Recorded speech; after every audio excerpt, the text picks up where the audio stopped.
ఇప్పుడు చేస్తే ఏం చేయాలి? హైదరాబాద్ మీద మా హక్కును వదులుకుంటున్నాం, రాజధాని హక్కుని. మాకు అమరావతి రాజధాని అని ఏమైనా చేశారా? అదేమన్నా కేంద్రం గెజిట్ చేసిందా? చెయ్యాలంటే ఇక్కడ ఏదో జ్యూరిస్డిక్షన్ ఉండాలిగా, లేదు కదా జ్యూరిస్డిక్షన్. ఇప్పటికి కూడా ఉండుంటే ఇవాళ చంద్రబాబు గారు ఈ మాటలు ఎందుకు మాట్లాడాలా? మొన్న నారాయణ గారు ఈ మాటలు ఎందుకు మాట్లాడాలా?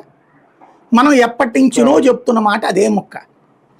కాబట్టి దాన్ని ద్రోహము దేశం, నేను ఫస్ట్ నుంచి చెప్తున్నా, చేతనైతే ఇక్కడ ఒక నగరాన్ని తయారు చేయండి, ముందు ఒక మహానగరాన్ని అనౌన్స్ చేయండి. గుంటూరు విజయవాడ నందిగామ దాకా అటు పక్కన, ఉయ్యూరు పామర దాకా ఇటు పక్కన, గుంటూరు ఆ చిలకలూరుపేట దాకా ఇటు పక్కన, ఇవన్నీ కలిపితే ఒక 80 లక్షల జనాభా అవుతుంది. తెనాలి ఇవన్నీ కలిపితే 80 లక్షల జనాభాతో కూడినటువంటి ఒక నగరాన్ని ప్రకటించి దాన్ని కేంద్రానికి ఇస్తే ఈ మున్సిపాలిటీలు పంచాయతీలు ఇవన్నీ ఇప్పుడు లేకపోతే దేశానికి ఏమైనా నష్టమా?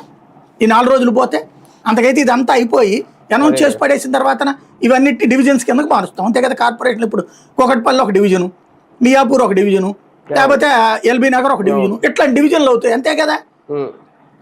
ఇక్కడ వీళ్ళేంటి, ఈ రాజకీయ పదవులు పోకూడదు, పంచాయతీ మెంబర్లు పోకూడదు, మున్సిపాలిటీ కౌన్సిలర్లు పోకూడదు, కార్పొరేషన్ కార్పొరేటర్లు పోకూడదు, మేయర్లు పోకూడదు, మున్సిపల్ చైర్పర్సన్ పోకూడదు, డిప్యూటీలు పోకూడదు. కానీ రాజధాని రాష్ట్రానికి ఉందని చెప్పేసి జనాలు పేపర్లో రాస్తే నమ్మేయాలి. ఇది విచిత్రమైనటువంటి సమస్య. అక్కడ లేదు.